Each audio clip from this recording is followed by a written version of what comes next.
Welcome to Democracy Now!, democracynow.org, The War and Peace Report. I'm Amy Goodman.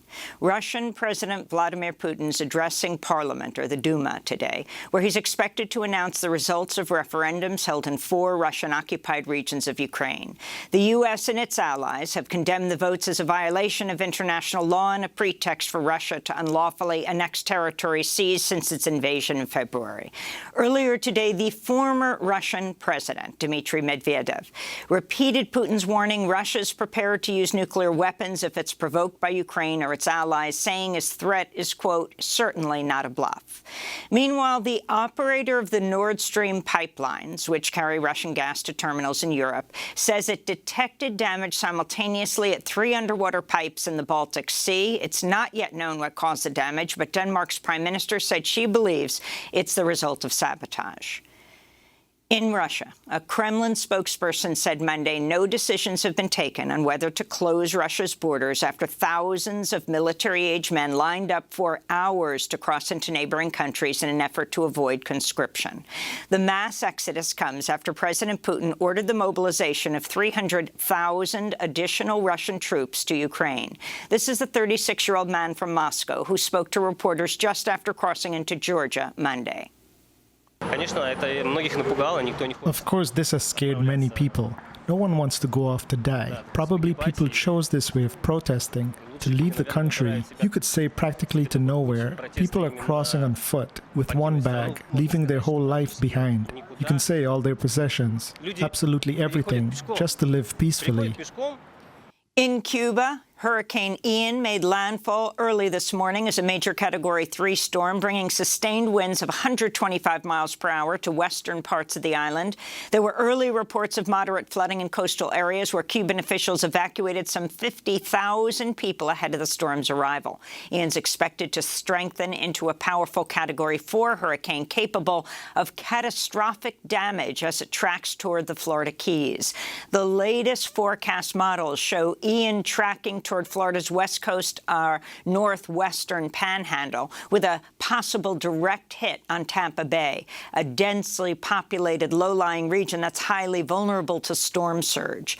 On Tuesday, officials in Hillsborough County, which covers portions of Tampa, ordered a mandatory evacuation of 300,000 people. County Administrator Bonnie Wise said people should seek shelter with friends or family well away from Florida's Gulf Coast. We did not make this decision easily, but this storm poses a serious threat, and we must do everything we can to protect our residents. And I can't stress this enough. Evacuation shelters are a last resort. They are not comfortable places. They could be crowded, and they could be noisy. And you could be in a shelter for days. In Puerto Rico, an estimated 750,000 homes and businesses remain without electricity nearly 10 days after Hurricane Fiona devastated the island's fragile electrical grid. Hundreds of thousands of people continue to face shortages of clean water, fuel, medicine, and other necessities. We've spent a week without water or power. The authorities haven't done anything for us. It's very bad here. It's rough. Those who come by give us a little water and leave. We are in rough shape. We lost everything.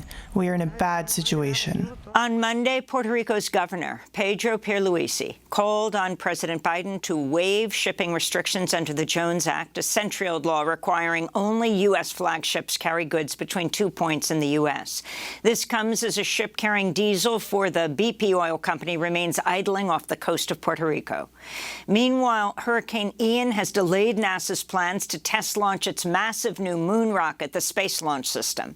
This morning, officials began rolling the 320-foot-tall rocket back to its hangar at Cape Canaveral ahead of the storm's arrival. In more space news, NASA has successfully crashed a robotic spacecraft into an asteroid in a first-of-its-kind test of technology that could one day perhaps prevent a comet or asteroid from hitting the Earth. Mission engineers at the Applied Physics Laboratory erupted in cheers Monday as the Double Asteroid Redirection Test Spacecraft, or DART, live-streamed its final moments, plunging toward the asteroid Dimorphos at 14,000 miles per hour. Oh, wow. Awaiting visual confirmation. All right. We got it? Waiting. And we have impact. A triumph for humanity in the name of planetary defense. Astronomers will observe Dimorphos and the much larger asteroid it orbits to measure how DART altered their path around the sun. Impacts from comets and asteroids have been described as the only preventable natural disasters, though the odds of a catastrophic impact in any given year are remote. This comes amidst warnings from NASA over the ongoing threat of unnatural disasters. Peter Kalmus, a climate scientist at NASA's Jet Propulsion Laboratory, tweeted, "It's great that NASA is testing the ability to deflect an asteroid or comet if necessary. But the actual clear and present danger to humanity is, of course, Earth breakdown from burning fossil fuels. Hashtag don't look up," unquote.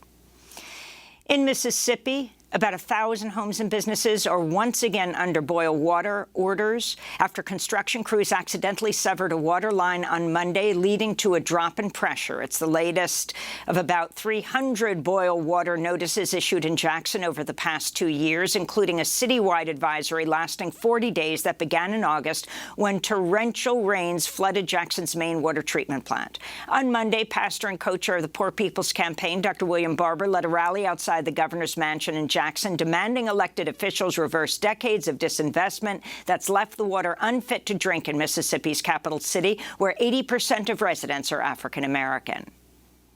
People are willing to use every voice of love and justice and movement building, and I believe some of y'all are ready even for nonviolent direct action because you're tired of drinking poison. You're tired of your members washing their babies in poison. And there comes a time you must show people how tired you are.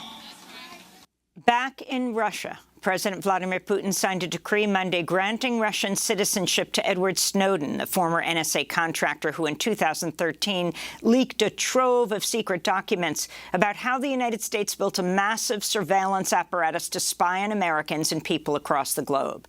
After sharing the documents with American reporters in Hong Kong, Snowden was charged in the U.S. for violating the Espionage Act and other laws. As he fled an attempt to reach political exile in Latin America, Snowden became stranded at Moscow's international airport after the U.S. revoked his passport.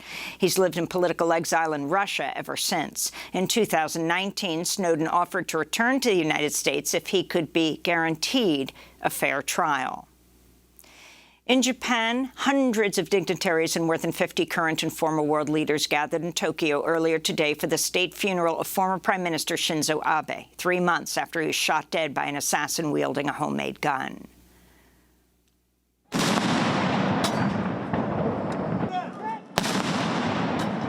Members of Japan's self-defense forces fired cannons in a 19-gun salute as Abe's widow, Aki Abe, carried the late leader's ashes to a funeral ceremony. Among those attending were Vice President Kamala Harris and Indian Prime Minister Narendra Modi.